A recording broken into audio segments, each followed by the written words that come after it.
Doctor صاحب بات کو یوں آگے بڑھاتے ہیں کہ اعلیٰ حضرت امام احمد رضا خان علیہ رحمۃ الرحمٰن تو وہ شخصیت ہیں کہ جنہوں نے ادب و محبت سے بھرپور ترجمہ قرآن کنز الایمان دے کر امت پر ایک ایسا احسان کر دیا۔ کس شان سے آپ نے ترجمہ فرمایا کہ جس میں ادب اور عشق دونوں ہی جو ہے نظر آتا ہے؟ جی بسم اللہ الرحمن الرحیم۔ بڑی خوبصورت باتیں ہو رہی ہیں۔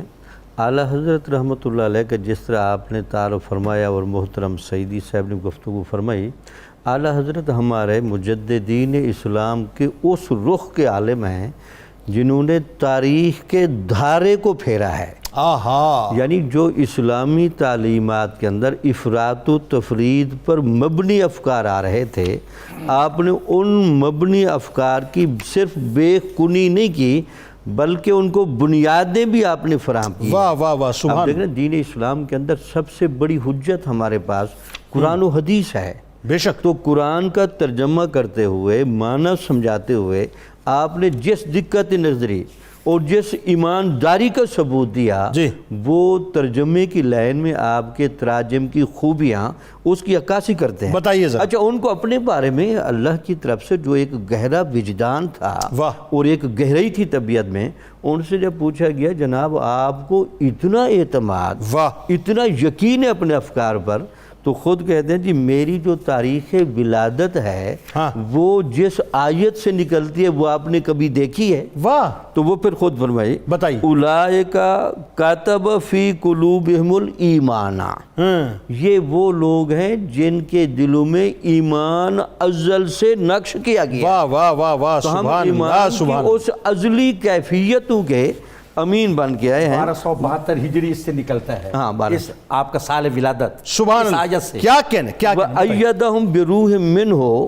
پھر اس کی اللہ تعالیٰ کی خاص دنیا میں تائید بھی اس کو حاصل رہی۔ سبحان اللہ۔ یعنی یہ بھی اتنی سمجھتے تھے گہری کہ نگاہ میں منتخب ہوں، اور یہ بھی سمجھتے تھے کہ دنیا میں رہتے ہوئے میں سب پر غالب بھی آؤں گا اور میری تائید کی جائے گی۔ سبحان۔ اچھا، پھر آپ نے دیکھا جب وہ قرآن کے ترجمے کی طرف پڑھے تو لگتا یہ ہے کہ آپ کو تراجم کی ساری دنیا پر اتنی گہرائی حاصل تھی اور گہرائی حاصل تھی کہ آپ جب ترجمہ کرتے ہیں عین ایسے لگتا ہے جیسے قرآن مجید کی کامل ترجمانی فرما رہے ہوں۔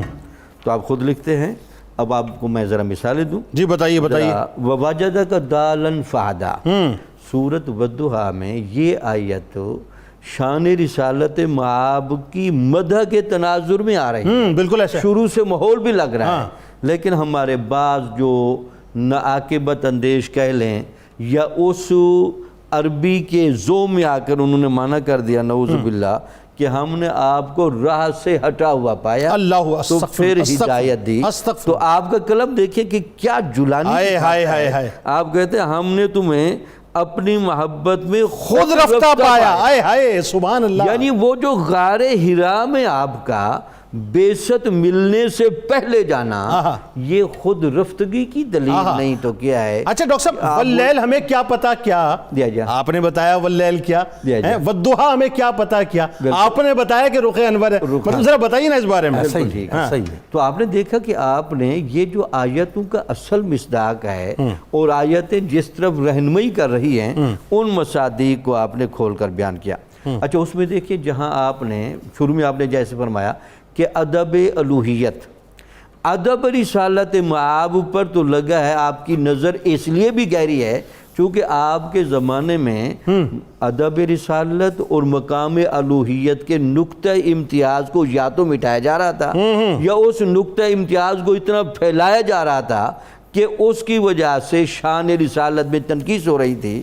تو آپ یہ دیکھیں اس آیت کی ذرا گہرائی میں دیکھیں، بتائیے۔ لِيَغْفِرَ لَكَ اللَّهُ مَا تَقَدَّمَ مِن ذَنبِكَ وَمَا تَأَخَّرَ، تو لوگ ادھر چلے گئے کہ آپ کے اگلے پچھلے گناہ نعوذ باللہ اللہ معاف فرمائے، تو اعلیٰ حضرت کے قلم کو دیکھیں، اللہ کی رسالت، اللہ اکبر، اللہ اکبر، تاکہ اللہ تعالیٰ تمہارے سبب سے اللہ گناہ بخشے تمہارے اگلوں کے اور تمہارے پچھلوں کے۔ اللہ، کیونکہ بہت سارے شواہد اور دلائل گواہی دیتے ہیں کہ حضور کی آمد کی وجہ سے اور آپ کے نظام رحمت کی وجہ سے پہلوں کو بھی بڑا فائدہ ہوا۔